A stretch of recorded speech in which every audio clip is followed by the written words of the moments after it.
इससे हम नहीं कर सकते। मैं भी हूँ आज, मैं भी हूँ आज, मैं भी हूँ आज क्लास में। तो ये नहीं करेगा। जिंदगी की हर चीज मेरे पास तो अपना दूर के लिए तब के लिए उनकी बेटी की बेटी की देता मकान तो तेरे है नहीं मेरे वो करना हो तो मैं चल दुनिया उसी के नाम में कर देता फिर इनके पास क्या होता तो तू खुद क्यों ऐसा बोल रहा है नहीं ये सब ये मेरे मेरे को नहीं पता मेरे से बात सुननी कोई चर्चा चीज है मेरी बात किसी की कोई क्या में बात हेल्प कर दे मैं आया कह रहा हूँ प्लीज बाहर मत कर ली बात मैं बात करूँ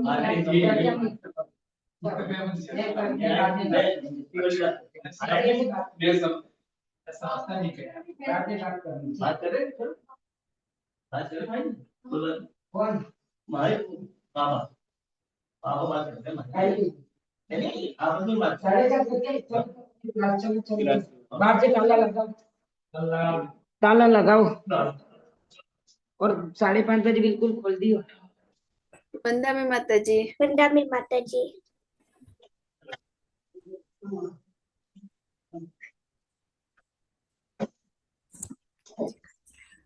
वंदा में माता जी। वंदा में माता जी। आशीर्वाद आशीर्वाद बंद करो। 2 मिनट नहीं मेरा क्लास चालू हो गया बाद में चेक करना जाओ यहाँ से। वंदना भी माता जी आई जाओ बेटा छोकरा आशीर्वाद आशीर्वाद आशीर्वाद ये सामने आइए माता जी सामने वंदना भी माता जी वंदना भी माता जी वंदना भी माता जी आशीर्वाद आशीर्वाद। चलिए शुरू करें। जी माता जी जी माता जी। आज ये बहुत कम लोग हैं नीरज भाई भी नहीं है माता जी तो हम लोग कोई बात नहीं नीरज भाई फिर पढ़ लेंगे।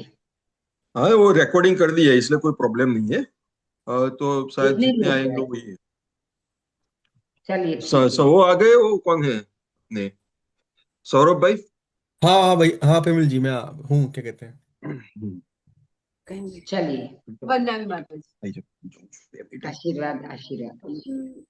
चलिए मोक्ष मार्ग से नेतारम वेदारम कर्म जातारम ज्ञातारम विश्वतत्त्वानां गुणलब्ध अनंत सिद्ध भगवान की जय। आचार्य गुरुदेव उमा स्वामी महाराज की जय। आचार्य गुरुदेव विवेक सागर जी महाराज की जय। आचार्य गुरुदेव भरत सागर जी महाराज की जय। आचार्य गुरुदेव केतु सागर जी महाराज की जय। द्वादशांग वाणी माता की अहिंसामय विजय धर्म की जय। तीसरे अध्याय का अध्ययन चल रहा है अपना। तीसरे अध्याय में हमारा स्थान कहाँ है, कहाँ कहाँ हम भ्रमण करते हैं, उसका वर्णन उसमें आया है। 3 प्रकार के भाव होते हैं, शुभ भाव, अशुभ भाव और शुभाशुभ भाव। शुभ भावों के कारण दूसरे अध्याय में अपन भाव पढ़े कि भाई ये भाव 53 प्रकार के जीव के भाव होते हैं। उन भावों के अनुसार जो शुभ भाव करेगा वो देवगति में जाएगा, अशुभ भाव वाला नरक गति में जाएगा और जिसके शुभाशुभ भाव है वो मनुष्य और तिर्यंच गति को प्राप्त करता है। अब वो नरक में मनुष्य तिर्यंच गति में क्या दुख है क्या सुख है उसका वर्णन तीसरे अध्याय में आया। तीसरे अध्याय में अपन ने देखा कि 7 पृथ्वी है, अधोलोक में लोक 3 है, ऊर्ध्वलोक, मध्यलोक, अधोलोक। अधोलोक में 7 नरक हैं जिसके नाम है रत्न प्रभा, शर्करा प्रभा, बालुका प्रभा, पंख प्रभा, धूम प्रभा, तम प्रभा, महातम प्रभा। ये 7 नरक के नाम है। वे 7 नरक कहाँ है तो कहते हैं चित्रा पृथ्वी। ये जो पहले नरक की पृथ्वी है उसके 3 हिस्से होते हैं, खर भाग, पंख भाग, अब बहुल भाग। सुनना फिर से, खर भाग, पंख भाग, अब्बहुल भाग।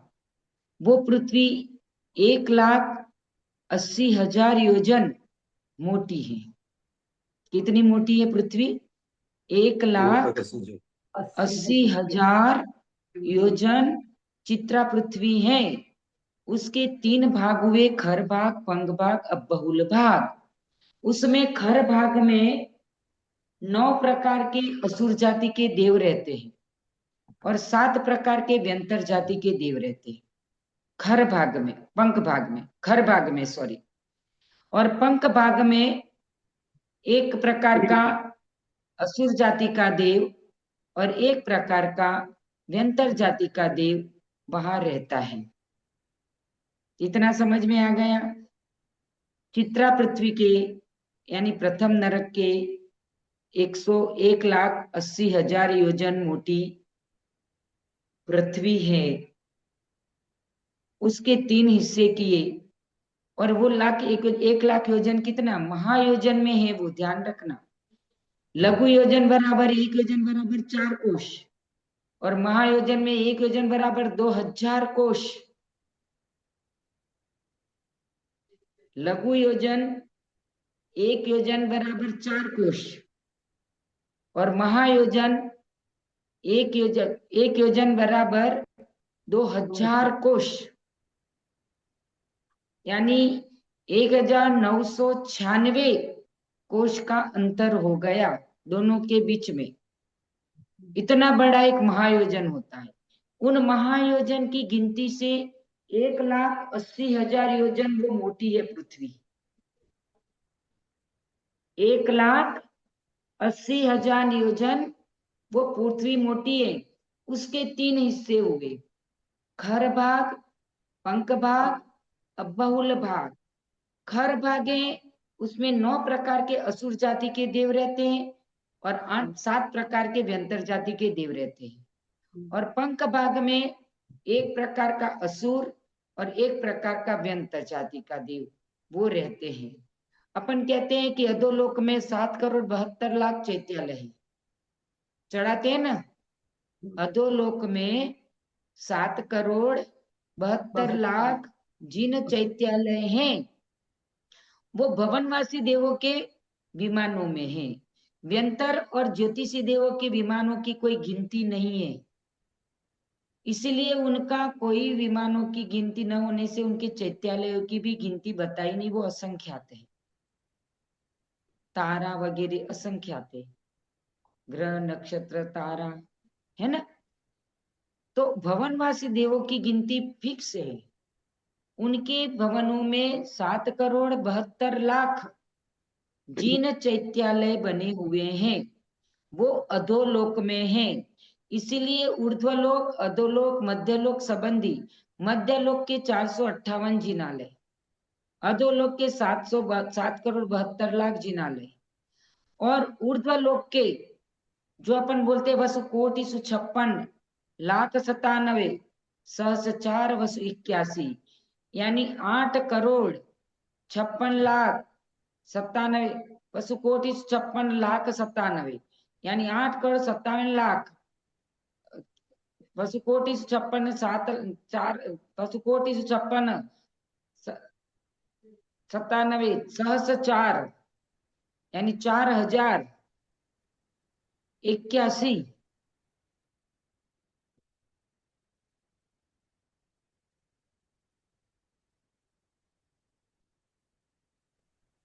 माता जी का फ्रीज हो गया शायद नेटवर्क।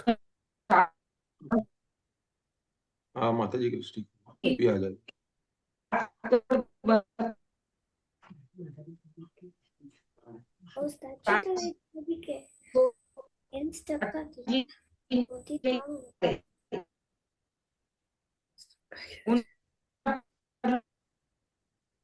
माता जी का नेटवर्क स्टेबल नहीं है। क्या माता जी आवाज नहीं आ रही क्या? हाँ स्टेबल नहीं है नेटवर्क लगता है। आवाज नहीं आ रही मेरी? हाँ आपकी आवाज माता जी टूट टूट के अरे आ हम रही है, क्या करते हैं, कहते रुक हैं। जाओ। अरे 1 मिनट हम रुक जाओ। हम अभी करवाते हैं आपकी।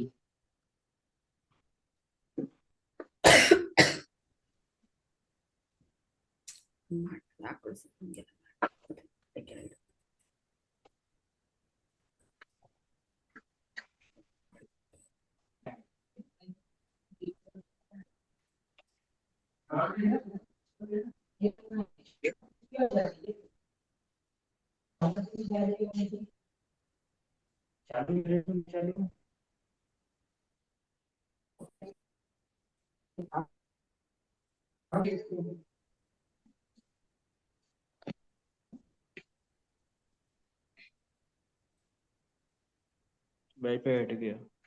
हम्म वाईफाई हट गया। हम्म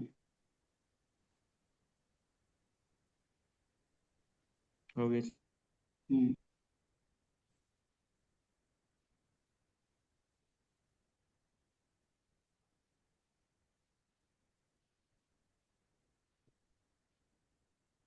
એનો મતલબ તો એવો થયો કે નરકમાં ચૈત્યાલયોની સંખ્યા વધારે છે તો લોકો તો એવું થયું ને। आवाज आ रही है? हाँ जी माताजी। माताजी आवाज आ रही है? जी माताजी आ रही है।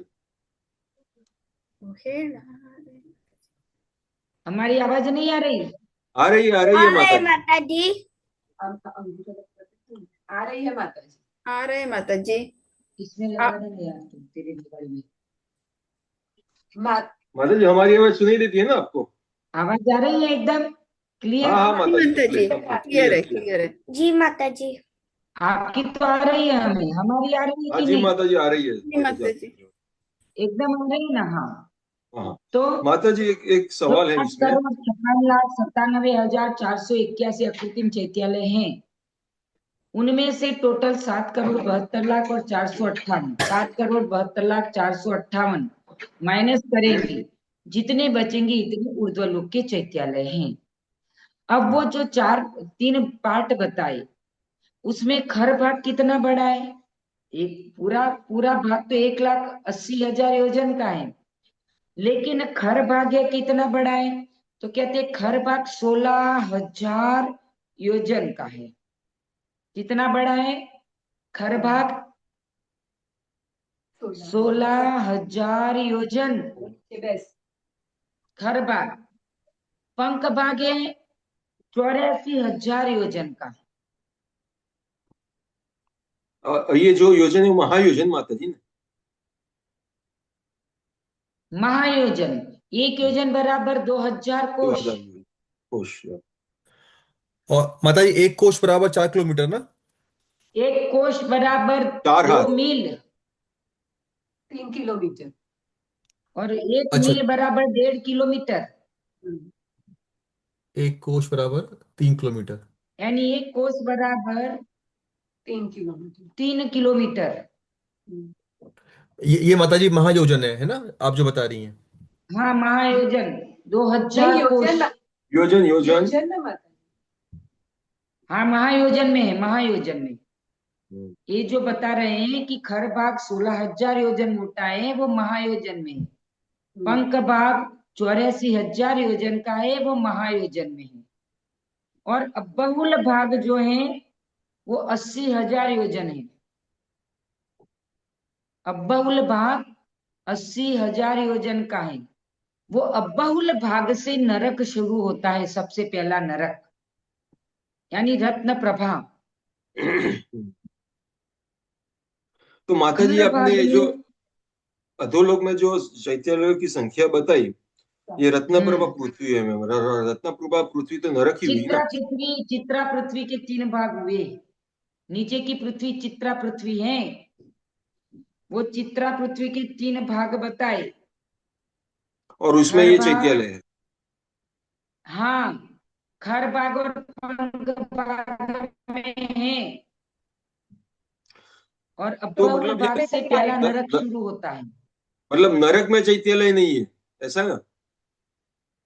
ना ना ना ना ना ना, नरक में नहीं वही है। वही साल वही। अधोलोक में चित्रा पृथ्वी 1,80,000 योजन मोटी एक पृथ्वी है।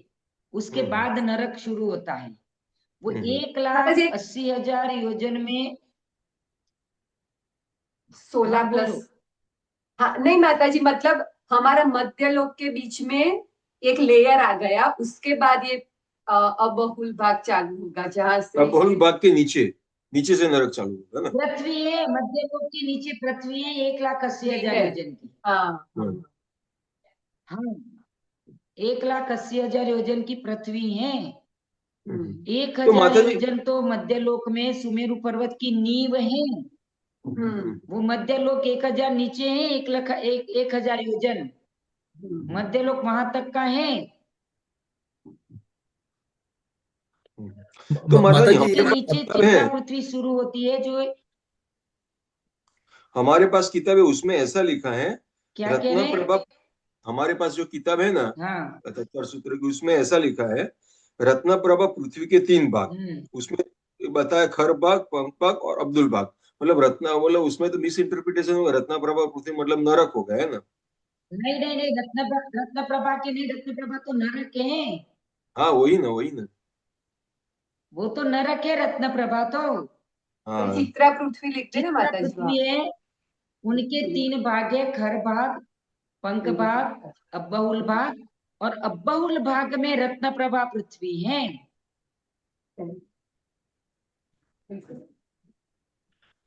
माता जी ये आपने जो मंदिरों की जो आप इसको ये भी चैतन्य की। कह सकते हो, क्योंकि चित्रा पृथ्वी में, सुनो, चित्रा पृथ्वी में ही 7 नरक है। मेरी बात सुनो, चित्रा धीरे धीरे। पृथ्वी में ही 7 नरक है। तो आप उसको रत्न प्रभा भी गिनो तो कोई बड़ी बात नहीं। रत्न प्रभा पृथ्वी के 3 हिस्से गिनो। हाँ हाँ। रत्न प्रभा पृथ्वी है, इतनी मोटी है, 1,80,000 योजन, ये गिन लो आप। रत्न प्रभा पृथ्वी 1,80,000 योजन मोटी है। उसके 3 भाग हुए। उसमें पहला नरक वो अब्बहुल भाग से शुरू होता है। तो मतलब इसका मतलब ये हुआ ना चैत्यालय पहले नरक में है, रत्न प्रभा पृथ्वी में जो चैत्यालय की संख्या वहां पे है, नरक में है। उसका मतलब तो ऐसा हुआ ना माता जी। नरक नरक अब्बहुल भाग से शुरू होता है। नरक अब्बहुल, अधोलोक मतलब सही है। नरक का काम, बराबर ना? अधोलोक में नरक है, इतना पक्का है ना? हाँ वो तो है। अधोलोक में नरक है। जहां से अधोलोक शुरू हुआ, वहां से नरक की शुरुआत हो गई, बराबर। रत्न हम्म प्रभा पृथ्वी शुरू हो गई, चलो। वो हम्म 1,80,000 योजन मोटी है। हम्म उसके 3 भाग हुए। लेकिन वो 2 भागों में नारकी नहीं है। 2 भाग में देव रहते, भवनवासी और व्यंतरवासी। हम्म। 2 भाग में व्यंतरवासी और भवनवासी देव रहते हैं। और तीसरे भाग से नारकी की शुरुआत होती है, अब माता जी बहुल मैंने भाग से।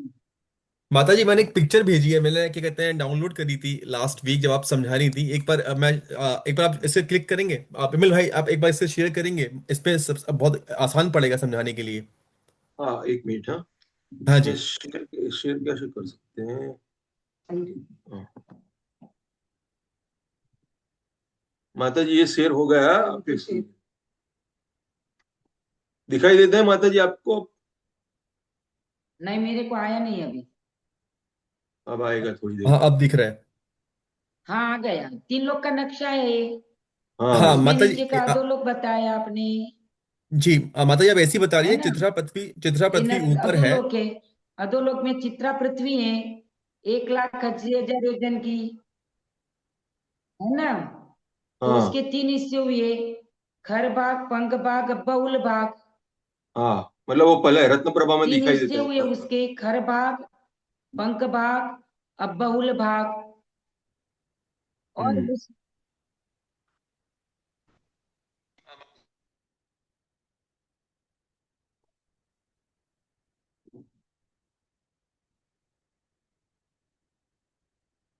वापस चला गया क्या माता जी का नेटवर्क?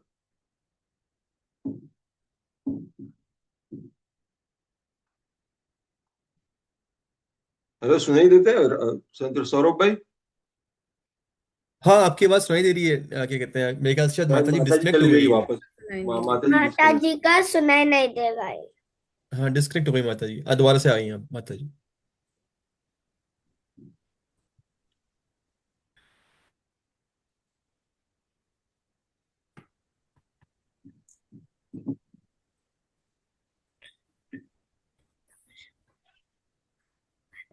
हाँ, ये जो चित्र बना है ना बहुत सुंदर, मध्य लोक के नीचे चित्रा पृथ्वी है, उसके नीचे रत्न प्रभा नरक की शुरुआत हो रही है।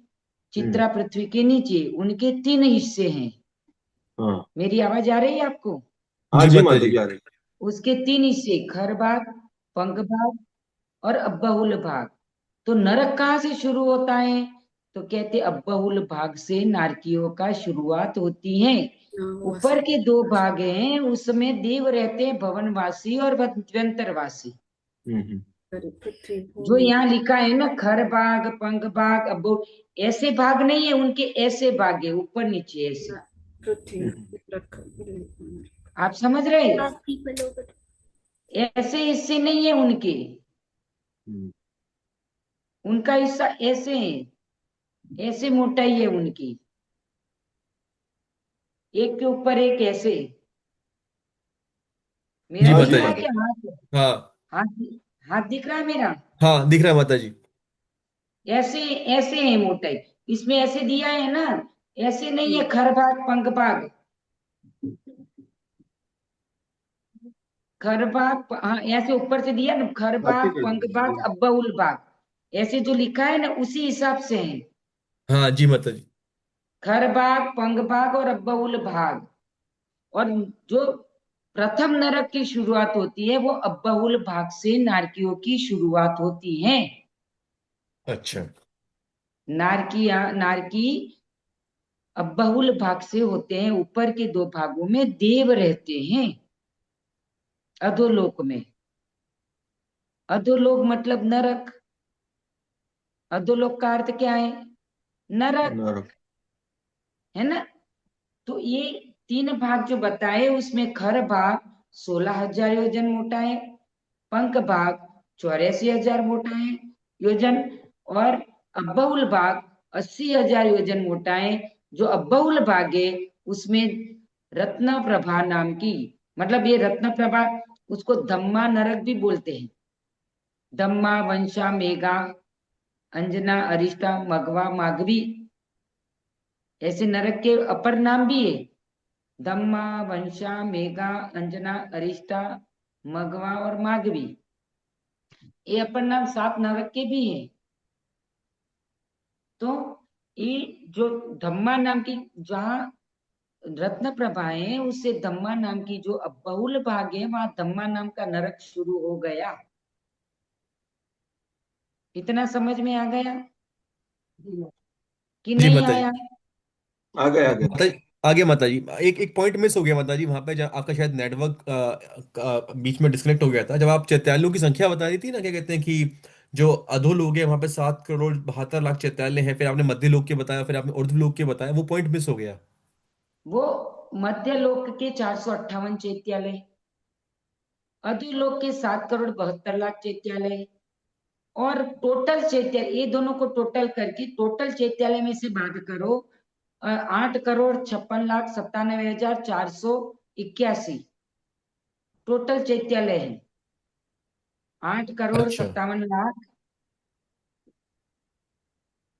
8,56,97,000 सहस्र 4,81, 8,57,04,81 टोटल चैत्यालय है। उसमें से इन दोनों को बात करेंगे तो ऊर्ध्वलोक के चैत्यालय आ जाएंगे अपने, अच्छा जी माता जी। है ना? तो जी ये अब यहाँ तीनों तीनों घनोदधि बात वाले, घन बात वाले और तनु बात वाले की 3 लाइनें दिख रही है अपने को, साइड से भी दिख रही है और इधर भी दिख रही है। घनोदधि का कलर मूंग के गोमूत्र के समान है, मूंग के समान है घनोदधि का, गौमूत्र के समान। गोमूत्र के समान। और घन बात वलय का मूंग के समान, और तनुवात वलय का अनेक वर्ण का है वो, उसका कोई एक वर्ण नहीं है।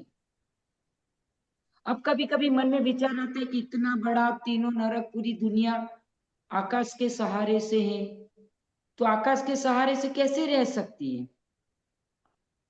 बताओ। आकाश के सहारे से कैसे हो सकती है? आप भारत से लंदन जाते हो तो कैसे जाते हो आप? विमान से। हैं? प्लेन से जाते विमान हो से। ना। और प्लेन किसके आधार पे रुका है बताओ अब? प्लेन किसके आधार पे है बताओ? वहां रास्ता नहीं है, कुछ भी नहीं है। आकाश किसके आधार आकाश से है प्लेन? आकाश से। आकाश के। यार, गाड़ी में सफर करते हो आप, तो गाड़ी चलती किसके आधार से है बताओ? जमीन से। जमीन से नहीं चलती। गाड़ी के पहियों में हवा भरी है, हवा। हवा नहीं हो, चला के दिखाओ जमीन के आधार से आप। नहीं, नहीं चलेगा। चल जाएगी क्या? कभी हमने इस तरफ गौर ही नहीं किया। करोड़ों लाखों टन की चीजें, लाखों टन का सामान, हजारों टन का सामान ट्रक में उन 4 पहिए 8 पहियों से चलता है, उसमें हवा भरी है। और हवा नहीं हो तो चल जाएगा क्या वो? नहीं चलेगा। है? कभी हमने सोचा है क्या? प्लेन में जाते हैं, प्लेन में उड़ रहे हैं, वो हवा में है, आकाश में है, हवा के आधार से है। हवा में इतनी ताकत है, आकाश में इतनी ताकत है कि वो टिका सके। पूरी दुनिया उन वात वलयों के आधार पे है। घनोदधि में मोटी वायु और जल है। घन वात वलय में मोटी वायु है, मोटी वायु, मोटी हवा। और तनु वात वलय में पतली हवा है। तनु वात वलय में पतली हवा है। ठीक है? जी माता जी। इतना क्लियर हो गया आपका? हाँ अब यहाँ इनने प्रत्येक नरक के देखो माप भी दिया है कि पहला नरक कितना मोटा है, दूसरा नरक में कितना योजन है, तीसरा नरक कितना योजन है, उसके बीच में कितना आकाश है ना? और प्रत्येक नरक के बीच में वातवलय है। दिख रहा है ना आपको? पूरा नक्शा नहीं आ रहा है सामने? तो दिख रहा है उसमें माता। पूरा वातवलय भी है। तीनों तीनों सातों नरकों के बीच में वातवलय है, 3 वात वलय। गण, घनोदधि, अनुगण, तनु वात वलय। तीनों नरक में 3 वात वलय है और आकाश है। इतना क्लियर है नरक के बारे में अब? जी माता जी, क्लियर है। एकदम। हाँ उसमें एकदम क्लियर है ना अब तो? 80,000 में धम्मार पृथ्वी है। और उसके बाद ये जो बताई दूसरी पृथ्वी, बारीक अक्षर है, मेरे को दिख नहीं रहा। शर्करा प्रभा कितने योजन में? बालुका प्रभा 28,000 योजन में है। पंख प्रभा 24,000 योजन में है। फिर धूम प्रभा 20,000 योजन में है। इतनी मोटी मोटी पृथ्वियां हैं, नरक है इतने मोटे मोटे हैं। और उसके कल कल पृथ्वी देखो नीचे कैसे, कैसी कल कल पृथ्वी नीचे दिखाई, एक योजन, एक राजू में।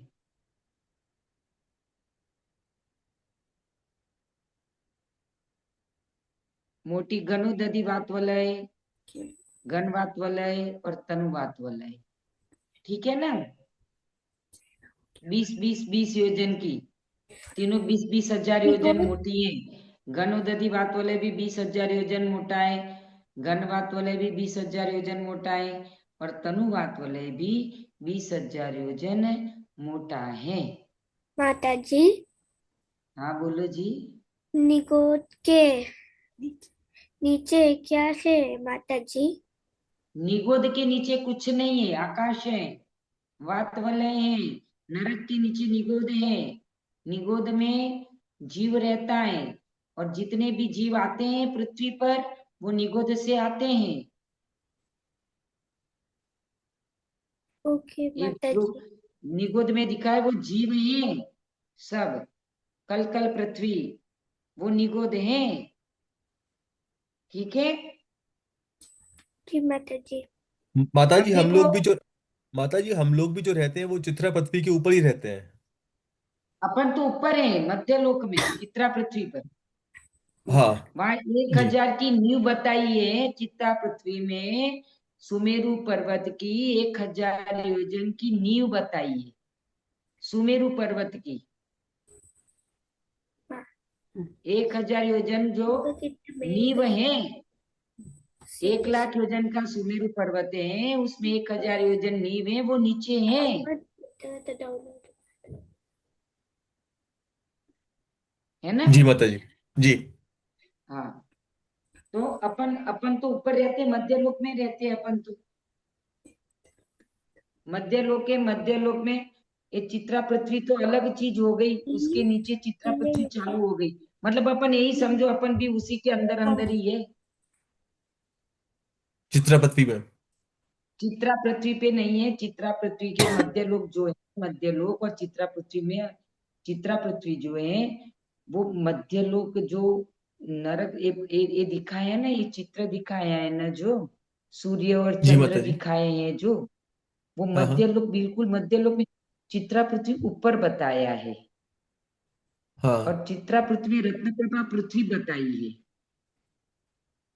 चित्रा पृथ्वी से नीचे पहला नरक वाली रत्नप्रभा पृथ्वी बताई है। बहुत सुंदर चित्र बनाया है।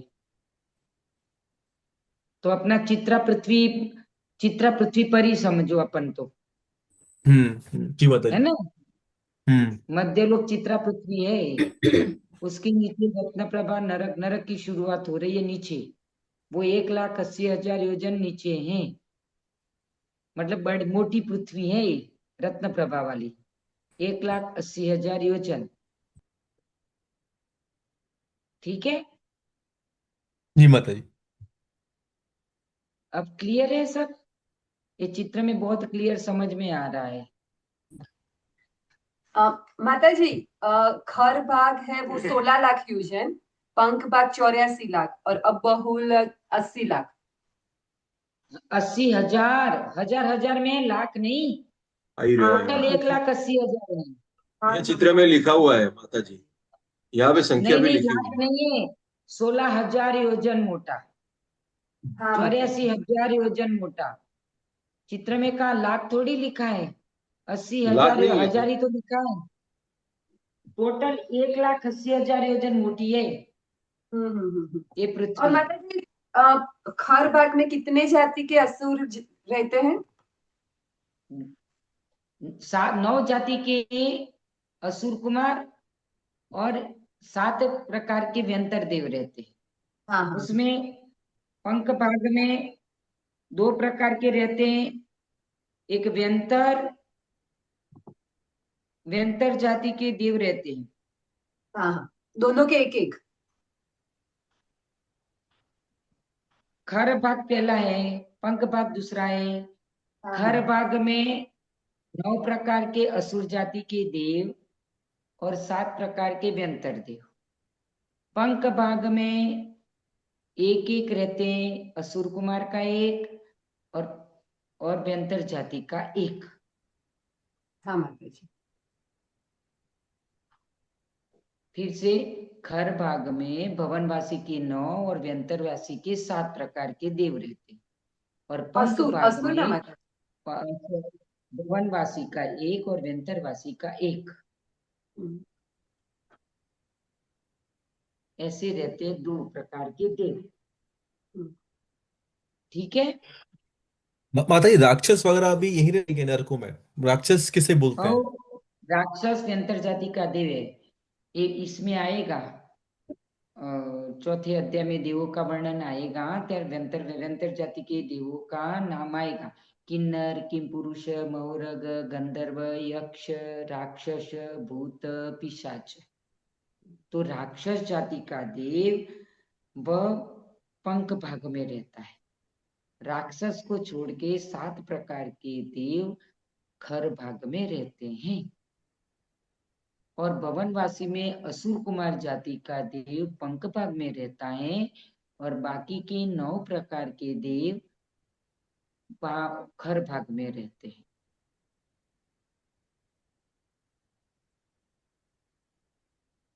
ठीक है, जी माता जी। समझ में आ गया। पंख हाँ भाग में एक व्यंतर का, एक भवनवासी का देव, और असुर। खर भाग में 9 भवनवासी के और 7 व्यंतरवासी के देव निवास करते हैं। माता जी असुर या ठीक भवनवासी? है, भवनवासी का एक प्रकार है असुर, तो जो एक पंख भाग में जो रह रहा है उसका नाम असुर कुमार जाति का देव है। भवनवासी का एक भेद है, हाँ। भवनवासी का एक भेद है असुर जाति का देव, और व्यंतरवासी का एक भेद है राक्षस जाति का देव। हाँ हाँ, हाँ। ठीक है, जी माता जी। अब क्लियर है सब? हाँ, अब क्लियर और ये है? सारे और सारे माता जी जो ये देव हैं, बेसिकली जो भवनवासी भी जितने 9 प्रकार के भवनवासी और 7 प्रकार के व्यंतरवासी जितने भी इस तरीके के देव हैं, सब मिथ्या दृष्टि हैं। जरूरी नहीं है, जरूरी नहीं है, वो सम्यक दृष्टि भी हो सकते हैं। वो भगवान के समूह शरण में जाते हैं, भगवान का समूह शरण लगता है तो भवनवासी का कोठा भी होता है, देव का भी होता है, देवी का भी होता है। व्यंतरवासी देव और देवी दोनों का कोठा, 4 कोठे हैं उनके, तो हम कैसे चला जाएगा, कैसे चला हम्म। जाएगा सौरभ भाई? हैं, नहीं, सही बात है माता जी। हम्म। उनके ये 7 करोड़ 72 लाख जिनालय हैं, उनकी पूजा अर्चना करते हैं वो मिथ्या दृष्टि है? जरूरी नहीं है कि सब मिथ्या दृष्टि हो। माता जी, आपने शायद लास्ट टू लास्ट टाइम ये चीज बताई थी ना, क्या कहते हैं कि जो समोषण लगता है, और क्या कहते हैं उसमें जो समोषण लगता है उसमें आप एक एक पॉइंट बताया था आपने बहुत इंपॉर्टेंट, कि अ, उसमें कुछ सीमा तक सम्यक दृष्टि बैठते हैं, और बाकी जो पूरा समोषण लगता है उसमें उस सम्यक सीमा के दृष्टि, बाद। सम्यक दृष्टि, सम्यक दृष्टि 8वीं भूमि में जाते हैं, जहां भगवान की दिव्य ध्वनि खिरती है, जहां 12 कोठे बने हैं, जहां मानस स्तंभ है समूह शरण में। बाकी तो नाट्य भूमि भी है, उद्यान भूमि भी है, लता भूमि भी है, खाती का भूमि भी है, ध्वज भूमि भी है, तो वहां घूमते रहते हैं देव। 8वीं पृथ्वी में नहीं पहुंचते, 8 पृथ्वी है समूह शरण की, 8 भूमि है, उसमें 8वीं भूमि में भगवान का समूह शरण लगता है। उसमें 12 कोठे होते हैं, 4 देव के, 4 देवियों के, मनुष्य के, मुनिराज का, आर्यिका और श्राविका का, और तिर्यंच का। ऐसे 12 कोठे लगते हैं वहां समूह शरण में। सौरभ भाई नहीं समझ आया? नहीं नहीं माता जी, समझ में आ गया। जो आप पॉइंट बोल रहे हैं, बेसिकली जो 8 भूमियां लगती हैं, उसमें 8वीं भूमि में जो देवी देवता जो मनुष्य होते हैं, उन वो ही क्या कहते हैं सम्यक दृष्टि होते हैं। बाकी जो और भूमियों में बैठते हैं, आठवीं घूमते हैं। 8वीं भूमि में समूह शरण लगता है। समूह शरण की 8 भूमि है, चैत्य प्रासाद भूमि, खातिका भूमि, लता भूमि, कल्पवृक्ष भूमि, नाट्य भूमि, उद्यान भूमि, और एक भूमि बीच में मेरी मिस हो रही है, एक भूमि 8वीं भूमि है श्री मंडप भूमि, और श्री मंडप भूमि में समूह शरण लगता है। भगवान वहीं विराजमान होते हैं, वहां पर 1 योजन तक भगवान की वाणी सुनाई देती है। 1 योजन माता जी मतलब आप, समवसरण में हाँ, जो तो जो आप माता जी ये बैठे बोल रही है ना कि हैं। आठवीं आठवीं भूमि में जहाँ समोषण लगता है, माता क्या कहते हैं भगवान का, उसके चारों उसमें जो जीव देवी देवता जो भी मनुष्य तिरंज बैठते हैं, वो सब सम्यक दृष्टि होते हैं। उसके बाद की समय सीमा सब में जहां तक। नियम से सम्यक दृष्टि है। और उसके बाद वाली भूमियों नियम में सम्यक दृष्टि नहीं, नहीं होते। जरूरी नहीं है सम्यक दृष्टि हो भी सकते, नहीं भी हो सकते, अच्छा अच्छा। कोई जरूरी नहीं है। लेकिन मिथ्या दृष्टि समोसरण में प्रवेश नहीं कर पाए। समोसरण में जी। वही बैठेगा जो सम्यक दृष्टि है, हम्म। उसका मिथ्यात्व छूटेगा और समोसरण में पहुंच जाएगा वो। भले ही 5 भूमि तक गया, 6 भूमि तक गया, 7 भूमि तक मिथ्या दृष्टि है, लेकिन समोसरण में जाते ही मानस स्तंभ को देखा, उसका मिथ्यात्व गलत गलित हो गया और सम्यक दृष्टि बन गया, और वो भगवान की समोसरण में प्रवेश कर लिया। जैसे ये बात हमें है। समझो मिथ्या दृष्टि है, हम गए, समोसरण सुंदर लगाए और उसकी प्रभा आभा देखकर हम भी पहुंच गए। 5,000 धनुष ऊपर है समोसरण, 20,000 सीढ़ियां हैं। देवों को तो कोई तकलीफ ही नहीं, वो तो आकाश मार्ग से अपनी विद्या से वहां पहुंच जाते हैं, और वहां पहुंच के समोसरण में प्रवेश करते हैं तो वहां उद्यान भूमि देखते हैं तो भोगों में मस्त हो जाते हैं, नाट्य भूमि देखते हैं तो नाटक वगैरह देखने में मस्त हो जाते हैं, ध्वज भूमि देखते हैं, कल्प वृक्ष भूमि में देखते हैं तो कल्प वृक्ष में सब भोग भोगने के लिए तैयार हो जाते हैं। और वहां से निकल के 8वीं भूमि जो होती है, वहां समवशरण होता है। 7 भूमि में नहीं, 7 भूमि अलग है उसी में। और कैसे होता है समवशरण में? लेवल में होता है, गोलाई में होता है। अपन सब जगह समवशरण देखते तो स्टेप में देखते हैं, स्टेप में कभी समवशरण नहीं होता है। समवशरण एक लेवल पे होता है, उस लेवल में 8 8 गोलाई होती है, 7 गोलाई, 7 गोलाई से 8 हिस्से हो जाते हैं उसके। जैसे आदिनाथ भगवान का 12 योजन का समवशरण था, महावीर भगवान का 1 योजन का समवशरण था, तो 1 योजन में 7 गोलाई लगी। ये 7 गोलाई में 8 हिस्से हो गए, तो 8वें हिस्से में भगवान बीच में 3 कटनी के ऊपर भगवान विराजमान है। 3 कटनी बनी है बीचों बीच, तो तीसरी कटनी पे पांडुकशिला बनती है ना अपनी 3 कटनी वाली। जी बात है। पांडुकशिला देखी है ना आपने? हाँ। तो ऐसे पांडुकशिला जैसे 3 कटनी पर सिंहासन पे भगवान विराजमान होते हैं 8वीं भूमि में। और लेवल में होता है, स्टेप में नहीं होता कभी भी समवशरण। हमने जहां भी देखा, आपको सही मायने में समवशरण देखना है तो हस्तिनापुर में ज्ञानमती माता जी के वहां बना हुआ है, लेवल में बना है पूरा समवशरण। तो वहां से प्रवेश करता है जीव, तो प्रवेश करके सब भूमियों को, कोई ऐसे मिथ्या नाटक देखने में खड़ा रह जाता है, कोई लता उद्यान में घूमने में तैयार हो जाता है, कोई कल्प वृक्ष भूमि में चला जाता है, कोई रंग बिरंगी ध्वजाएं देखने में मस्त हो जाता है। लेकिन सम्यक दृष्टि जीव होता है, वो 8वीं भूमि में प्रवेश करता है, वहां मानस्तंभ देखता है। यदि मिथ्या दृष्टि है तो उसका मान खंडित हो जाता है, गलित हो जाता है, उसका मिथ्यात्व नष्ट हो जाता है और सम्यक दृष्टि बन जाता है मानस्तंभ को देख के, और फिर वो भगवान की समव शरण में विराजमान हो जाता है।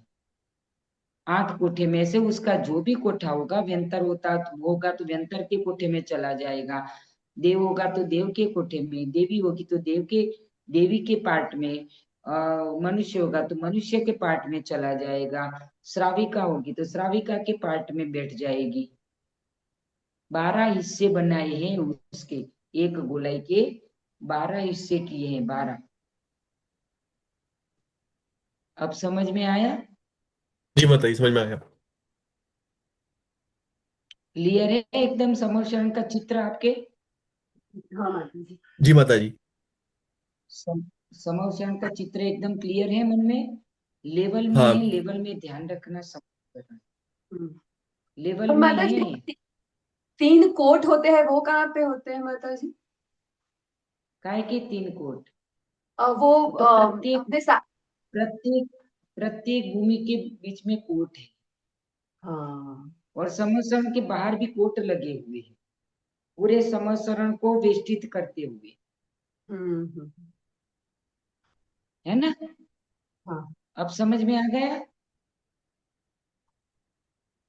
हाँ तो माता जी। हाँ ये ऐसा नहीं है कि अधोलोक में, रत्न प्रभा पृथ्वी में ये 3 भाग में भवनवासी और व्यंतरवासी रहते हैं, तो मिथ्या दृष्टि है। वो भवनवासी और व्यंतरवासी के भवन, भवनपुर और आवास, भवन, भवनपुर और आवास। भवनवासी के भवन बने हैं जो खर भाग, पंख भाग में। पुर यानी नगर बने हैं, नगर, भवनपुर। और आवास यानी कहीं भी रह सकते हैं वो।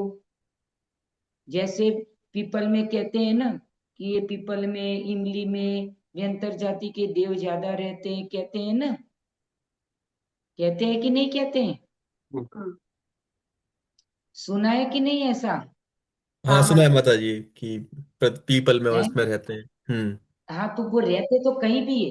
व्यंतरों के लिए बोला है, यत्र तत्र विचरन्ति इति व्यंतरा। क्या कहा है? यत्र तत्र विचरन्ति, यानी कहीं भी घूमते फिरते हैं, वो व्यंतर हैं।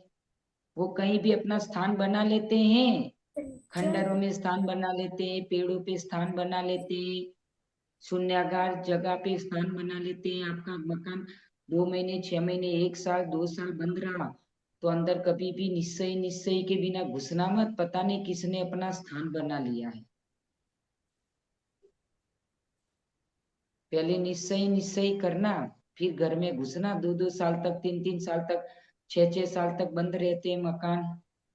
रहते हैं कि नहीं रहते? होते हैं कि नहीं बंद? रहते हैं माता जी। है, तो उसमें देवों का आवास हो जाता है। कोई नहीं रहता है तो देव कहते हैं हमारा राज है। व्यंतर देव रहने लगते हैं फिर। तो माता जी, ऐसे तो मंदिर में भी ऐसा हुआ है। हाँ, मंदिरों में होता है ना, तो क्या होगा? कहीं भी एकदम देखो, पुराने मंदिर होते हैं, और पुराने मंदिरों की संभाल कौन कर रहा है? जहाँ कोई आता जाता नहीं है। आप कर्नाटक के, तमिलनाडु के मंदिर देखो, हाँ, वहां वो किसी तो का बहुत आना पुराने जाना हैं। भी नहीं है, कहीं आना जाना ही नहीं है, लेकिन मंदिर है जंगलों में, पहाड़ों पे, कहाँ कहाँ मंदिर है। उसके वो तो कौन माता जी, रक्षा कर रहा है? कर्नाटक में तो एक एक 2-2 माइल पे मंदिर था, हम जब गए थे तो। तो वहां रक्षा कौन कर रहा है उसकी? हम्म। कौन कर रहा है? श्रावक तो जा नहीं रहे। हम्म।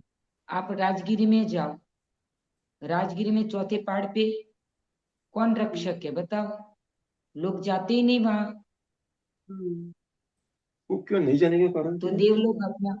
देवलोग अपना वास बना लेते हैं वहां। मंदिरों में तो रहते ही रहते हैं, देवलोगों का आवागमन है ही वहां। तो मंदिरों में क्या, अपने घरों में भी देवों का आवागमन है। अपन वास्तु विधान करते हैं, क्यों करते हैं? क्यों करते हैं? नए घर में जाते हो तो, या हम्म। जमीन लेते हो तो जमीन का पूजन क्यों करते हो आप? घर बनाने से पहले पूजन क्यों करते हो? हम हम्म। देवी देवताओं को मानते नहीं है, लेकिन पूजा क्यों करते हैं हम? बताओ, कभी से सोचा है क्यों करते? तुम्हें तो यही है कि नया मकान बना रहा है, इसीलिए पूजा करनी जरूरी है। अरे माता जी इसीलिए पूजा इसीलिए करते हैं हम कि वो जमीन पे देवों का भी वास है। संसार में एक भी जगह ऐसी नहीं है जहाँ देव लोग नहीं रहते हैं। व्यंतरवासी भवन, व्यंतरवासी देव हर जगह मौजूद हैं। तो उनके कहते हैं कि आप भी शांति से रहो और हम भी शांति से रहे, इसीलिए हम इसको पूजा करते हैं वहां। हमारी समझ में आए चाहे नहीं आए, हम कितना ही डंडा उठा ले, कितना ही बोल दे कि हम देवी देवताओं को नहीं मानते, लेकिन जो पंडित आएगा वो पंडित देवी देवताओं को शांत करेगा। चाहे तुम्हारे सामने जोर से बोले, चाहे धीरे से बोले। बड़े बड़े अनुष्ठान होता है, तो उन देवी देवताओं को पहले उनका सम्मान करना पड़ता है, उनको शांत करना पड़ता है पहले, कि निर्विघ्नता से हमारा कार्य हो जाए और आप भी शांति से रहो, आप उसमें सहयोगी बनो। ऐसे करके हर किसी को शांत करना पड़ता है, जब वहां मकान बना सकते हो आप। नहीं तो यदि तुम ये नहीं करते हो, भूमि पूजन नहीं करते हो, तो ना तो तुम मंदिर बना सकते हो और ना ही तुम मकान बना सकते हो। આવું લગ્નમાં માનવપૂર્વક રહે છે ને માટે. तुम वास्तु नहीं करते हो, भगवान गुरु का आहार करा दो, गुरु जी का आहार करा दो, भगवान की पूजा करा दो, तो फिर वास्तु की जरूरत नहीं होती। लेकिन वास्तु करे बिना, आप शांति विधान करे बिना घर में प्रवेश करते हो क्या? હમ. बताओ। नहीं माताजी, नहीं है माताजी। अब ये मत माताजी कहना ऐसे तो लंदन में हम कहाँ वास्तु विधान करे। नहीं नहीं मैंने ऐसा तो नहीं है बोला। माताजी, हमने किया था वो हमने किया था हम्म, माताजी। हर किसी तो को ये करना नहीं पड़ता है। माताजी कह रहे ये हो? तो हमारे घर की व्यवस्था हुई। तो शादियों में जो होता है, शादियों में सबसे पहले मांडवा तोरण करते हैं, फिर वो अपनी जैन विधि से शादी करते हैं। तो उसका मतलब क्या है, वो क्यों करते हैं, उसमें क्या होता है? उसमें कोई भी अनुष्ठान करो विमिल भाई, कोई भी हम्म अनुष्ठान करो, हम्म पहले उन लोगों का सम्मान जरूरी है, विघ्न नहीं आएगा कोई। हम्म पहले उनका सम्मान कर लो। मंदिर में अपन पत्रिका रखने क्यों जाते हैं? हम्म देवाधिदेव के सामने कि हमारा बराबर। कार्य निर्विघ्नता से हो। तो हम्म देवाधिदेव को पत्रिका दी, मतलब उसके आश्रित जो उनकी पूजा करने वाले देवी देवता, उनको निमंत्रण अपने आप मिल गया। तुम्हारे घर में तुम्हें निमंत्रण दिया, तो तुम्हारे परिवार का निमंत्रण तो अपने आप हो गया।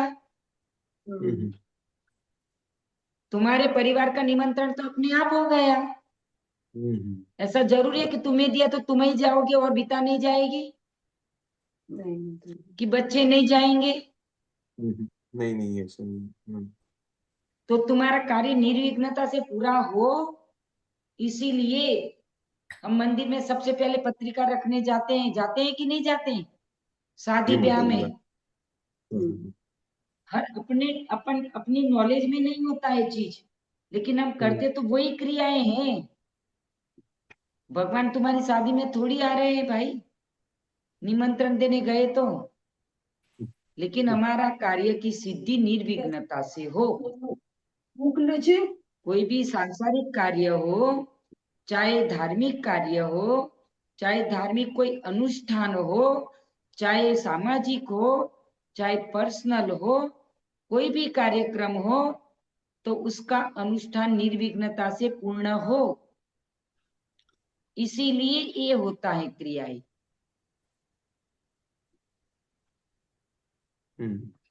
समझ में आया? जी माताजी। हमारा कोई ये कहने का नहीं है, लेकिन जो भी भगवान की पूजा पाठ करने वाले हैं, कोई भी क्रियाएं करते हैं, हम तो कहते हैं हम शांति विधान करा चलो, हमने वास्तु विधान करा चलो, हम नमोकार मंत्र का जाप किया कर चलो, हमने सब सही करा है, सही करा है।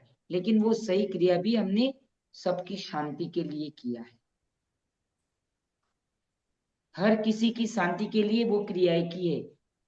चारों निकाय के देव हैं, चाहे मनुष्य हैं, चाहे तिर्यंच हैं, कोई भी है, किसी प्रकार का उपद्रव ना हो, इसीलिए किया है। आप विधान करे होंगे, विधान करे हैं ना आपने? हाँ, जी सिद्ध माताजी। चक्र विधान कराया था ना? तब जब तुम्हारी सक्लीकरण होता है, जब सुनना, आचार्य विमल सागर महाराज जी सक्लीकरण अपने हाथ से कराते थे, कभी भी पंडित पर वह विश्वास नहीं करते थे। तो सक्लीकरण होता है, तो सक्लीकरण में चारों दिशाओं में सरसों डालते हैं, और तुम्हें भी कहते हैं कि भी इधर हाथ जोड़ो, इधर उंगली पे लिखो, इधर ये लिखो, ये लिखो, हाँ ये लिखे ना, अ सी या उषा लिखवाते हैं ना, ऐसे उंगली पे, ऐसे ऐसे करो। ये क्या है? ये सक्लीकरण है, कि चारों प्रकार से किसी भी उपद्रव कौन करेगा? मनुष्यकृत, तिर्यंचकृत और देवकृत और आकस्मिक, चार प्रकार का उपसर्ग होता है। देवकृत, मनुष्यकृत, तिर्यंचकृत और आकस्मिक, प्राकृतिक की, जो जैसे बिजली गिरना, बारिश होना, है ना, प्रकृति का, ये चार प्रकार का उपसर्ग होता है। उन चारों प्रकार के उपसर्ग से बचने की, कभी कभी होता नहीं है कि भाई प्रतिष्ठा में हाथी पागल हो गया, हाथी पागल हो गया तो कितने लोगों को है, इधर से उधर दौड़ा देता है। होता है कि नहीं होता है? ये तिर्यंचकृत उपसर्ग है। कोई कमी रह गई है तो तिर्यंचकृत उपसर्ग आ गया। होता है ऐसा। तो मतलब तो सब उपसर्ग जो आता है माता जी, है। जो उपसर्ग जो हाँ आता है, तो उसमें मतलब वो हाँ, ऐसा जरूरी नहीं है कि वही दिन आए, उसके नजदीक के दिनों में आता है, वो उसका निवारण हो भी जाता है, ऐसा होता है ना, मतलब ऐसा भी होता है ना। अपन अपन विधान अनुष्ठान आदि करते हैं तो उसमें विशेष रूप से अपन उसको निर्विघ्नता से पूर्ण हो जाए इसकी अपेक्षा रखते हैं। भगवान से ये प्रार्थना करते हैं कि अनुष्ठान हमारा निर्विघ्नता से पूर्ण हो जाए। हाँ हाँ, कहते हैं ना। जी माता बस जी। भगवान से यही तो श्रीफल चढ़ाते कि निर्विघ्नता से हमारा अनुष्ठान पूरा हो जाए। निर्विघ्नता से मतलब क्या? कि ये जो 4 प्रकार के उपसर्ग हैं इसमें से कोई उपसर्ग हमारे पर नहीं आए तो अपने आप देवों की भी शांति हो गई, मनुष्यों की भी शांति हो गई, तिर्यंचों की भी शांति हो गई और आकस्मिक भी शांति हो गई। हम्म, हमने इसी परिणाम से तो चढ़ाया श्रीफल भगवान को जी माता जी। कि किसी प्रकार का विघ्न बाधा ना आए। और विघ्न आते हैं, इन चारों से आते हैं विघ्न। पांचवा कौन सा विघ्न आता है बताओ? नहीं, ये बिल्कुल सही बात पता है बताए। कोई विघ्न पांचवा? नहीं है? नहीं, बहुत मार्मिक मनुष्य बात है ये।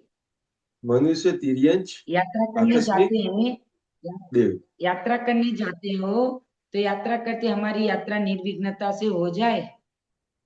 हम्म यहाँ कुसमा के एक भैया यात्रा करने गए थे समेत शिखर की।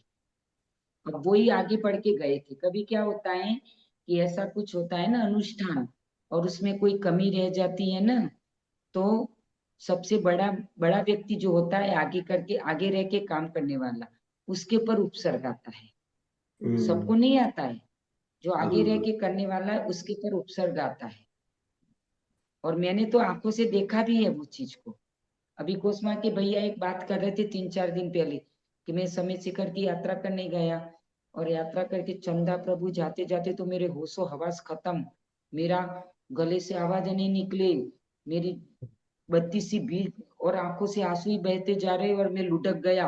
आवाज ही नहीं निकले, मुझे पता ही नहीं मैं कहाँ हूँ। बेहोश हो गया। फिर वहां से जैसे तैसे आदिनाथ गए। आदिनाथ तक जाते जाते उसकी फिर उनने दे विमल सागर जी का नाम। बाबा मैं तेरी यात्रा यहाँ तेरे नाम से यात्रा करने आया हूँ यहाँ। अब तू जान तेरा काम जान। ये नहीं तो और पारसनाथ का जयकारा करा, बाबा का जयकारा करा और नमोकार मंत्र का जाप किया। उठ के दौड़ के पूरी यात्रा करके आया। फिर मैंने बोला उसने मेरे को बताया मेरी दीक्षा के समय की बात है, उस समय उसके साथ ऐसा हुआ था। फिर मैंने बोला कि तुम्हारे जिसको लेके आए हो उसमें कोई अशुद्धि वाला है क्या? ये अशुद्धि में वो तुमने छुआछूत कर ली हो। फिर बोले मेरे को क्या पता। फिर उसने जाके पूछा, बोले कोई है क्या ऐसा? तो वो सही में ऐसा ही था तो वो लेके गया था तो उसके ऊपर उपसर्ग आ गया वो। हम्म, तो ऐसा भी होता है। घर के बड़े पर, समाज के बड़े पर, मुखिया पर वो उपसर्ग आता है। तो अपन तो संसारी प्राणी है तो ऐसा नहीं कि हर बार निश्चय में ही जिए। हम निश्चय में नहीं, व्यवहार में भी जीना जरूरी होता है थोड़ा। कर्म तो अपना काम करता ही है लेकिन उन कर्म को, सब कर्म ऐसे नहीं होते कि जो भगवान की भक्ति से ना टूटे, कि निर्जरित ना हो। भगवान की भक्ति से टल भी जाते हैं कोई कर्म ऐसे। निदत्ति निकाजित जैसे कर्म होते हैं वो नहीं टलते। लेकिन सामान्य कर्म जो बंदे तो भगवान की भक्ति से टल भी जाते हैं वो। इसीलिए हम भगवान की भक्ति, गुरुओं की अर्चना, स्वाध्याय आदि इसीलिए हम करते हैं कि हमारे कर्मों की निर्जरा हो। ऐसा थोड़ी है निर्जरित नहीं होते अपने कर्म। समझ में आ रहा कुछ? हम्म। जी माता जी। जी माता जी। राजेश भाई। राजेश भाई नहीं है, मेरा नाम ही है माता जी। वो नहीं है, अच्छा, अभी भारत आप गए हैं। राजेश भाई हाँ, कितने भारत हैं? भारत गए हैं वो अभी। अच्छा अच्छा अच्छा अच्छा, सौरभ भाई समझ में आया आपको? जी जी माता जी, आपकी बात ही ध्यान से सुन रहा था मैं। समझ में हाँ, आया बिल्कुल, जो आपने आपकी बातें मैं ध्यान से सुन रहा था, समझ में आया जो आप बोल रही थी माता जी। एकदम ये मतलब इसमें कभी इग्नोर नहीं करने चाहिए। हाँ, अनुष्ठान कर रहे, सबसे पहले देव आज्ञा लेना जरूरी है। देव आज्ञा यानी जिनेन्द्र देव की आज्ञा, फिर गुरु आज्ञा होती है, फिर पंडितों का काम है वो काम भोग करेंगे बाकी का। देव आज्ञा और गुरु आज्ञा बहुत जरूरी है। हम ये नहीं कह सकते कि भाई है तो है, चला चल, क्या होता है क्या नहीं। हमें छोटे मोटे कर्मों से बचने के लिए गुरुओं का आशीर्वाद बहुत आवश्यक होता है, बहुत आवश्यक होता है। अभी विमिल भाई के मौसा जी का एक्सीडेंट हुआ, आप लोगों को पता नहीं होगा। जी पता है माता जी, हुआ था, हम पता लोग है ना? जाके आए ना माता जी, इंडिया जाके आए तो मिलके आए। नहीं, आपको पता है, बाकी सबको पता नहीं होगा, इसीलिए हाँ, सुना रहे हैं। उनका समाचार रात में 3:30 बजे फोन आए उनके। 9 फोन, 9 9 9 फोन। मैं बोला, उसको बोला भाई इतने फोन क्यों आए इनके। उसने मेरे को बोला तो मैंने उसको बताया कि कितने क्यों फोन आए, फोन करो। रात में 3:30 बजे फोन किया, और 3:30 बजे फोन करा तो बोला कि हम तो नहर में गिरे, एक्सीडेंट हुआ है, ऐसा ऐसा हुआ है। अब उस नहर में गाड़ी बंद है, लेकिन ये पिमील भाई की मौसी और उनकी पोती दोनों गाड़ी से बाहर कैसे आ गए वो ही नहीं पता उनको। बताओ आप, गेट बंद है गाड़ी का, पर नमोकार मंत्र का जाप था उनके पास, गुरुओं का स्मरण था उनके पास। ऐसा भयंकर एक्सीडेंट था, लेकिन उसमें से सही सलामत आ गए। नमोकार मंत्र का जाप था उनके पास और गुरुओं का स्मरण था, और हर विघ्न बाधा उससे टलती है। ठीक है ना? जी माता जी, ये बहुत ही मुख्य बात है, क्या कहते हैं। तो अपने को हमेशा कभी भी किसी भी चीज को अपने को ये नहीं करना चाहिए कि क्या होता है। प्रति समय हमारा नमोकार मंत्र मंत्र और गुरु का स्मरण हमेशा रहना चाहिए। हमारे ऐसे कर्म हैं तो वो टल जाते हैं। ठीक है, यहीं तक रखेंगे। नया सूत्र कराने अपन ने चित्रा पृथ्वी पे मध्य लोक में अपन लोग रहते हैं, उसके नीचे रत्न प्रभा पृथ्वी है, उसके 3 भाग है, खर भाग, पंख भाग, अब्बहुल भाग। खर भाग में 9 प्रकार के असुर कुमार जाति के देव, 7 प्रकार के व्यंतर देव रहते हैं। पंख भाग में 1 प्रकार का असुर कुमार का देव और 1 प्रकार का व्यंतर जाति का देव रहते हैं। और आगे आगे के नरक के उनके नाप लिखे हो कि कौन सा नरक कितना मोटा है।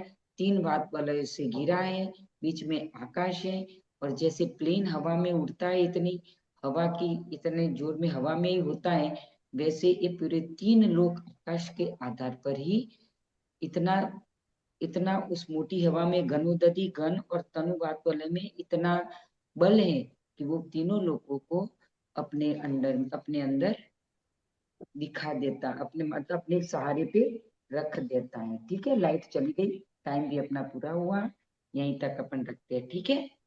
जी माता जी। महाराज जी, महाराज जी की तबीयत माता जी, कैसी महाराज है? जी का स्वास्थ्य कैसा है? महाराज जी का स्वास्थ्य अभी सुधार पर है। हम कहते हैं ना, महाराज जी भी इतने बीमार हो गए, पंच कल्याणक थी तो कोई ना कोई उपद्रव ही था। ऐसा नहीं है कि साधुओं पे भी नहीं आता, वो बड़े हैं तो पूरा उपद्रव उनके पर ही आया। पंच कल्याणक ऐतिहासिक हुआ यूपी में, आज मतलब पूरे सब जगह चर्चा है उसकी। लेकिन महाराज जी बीमार ही बीमार रहे, तो ये कोई उपसर्ग ऐसा था, कर्म भी था और कर्म के साथ उपसर्ग भी था, कोई दोनों ही थे। अभी कमजोरी है लेकिन ठीक है स्वास्थ्य अभी, है ना? अभी हमारा अपने से नमस्ते चल बोलना लेते। माता जी। हाँ ठीक है, नमस्ते अपने बोल से दीजिएगा चल माता जी। लेते हैं अभी। नमस्ते। और हाँ ठीक ठीक, आशीर्वाद। नमस्ते। नवाणी के वन गान ते ज्ञान से सुजय सुखदो सोपानी सोपानी मस्त धरो धरो सदा सदा देते देते गुरु। गुरु एक बारी बाणी बारी जब दिन तो पे तेरी शरण आ ज्ञान गए सो शरणा से सो गए पावे सो सुख पावे सुख चैन। अनंत अनंत सिद्ध भगवान की भगवान की जय जय। महाराज की जय जय, संत वाणी माता की जय जय, स्वामी विष्णु धर्म की जय जय गुरुदेव विमल सागर जी महाराज की जय जय गुरुदेव भगत सागर जी महाराज की जय जय गुरुदेव खेती सागर जी महाराज की महाराज की जय जय शाश्वत श्री श्री माता माता जी की जय जय वंदनाई माता जी वंदनामी माता जी वंदनामी वंदनामी माता जी माता जी सबको आशीर्वाद। सभी को जय जय सभी श्री को जय जय जय जय।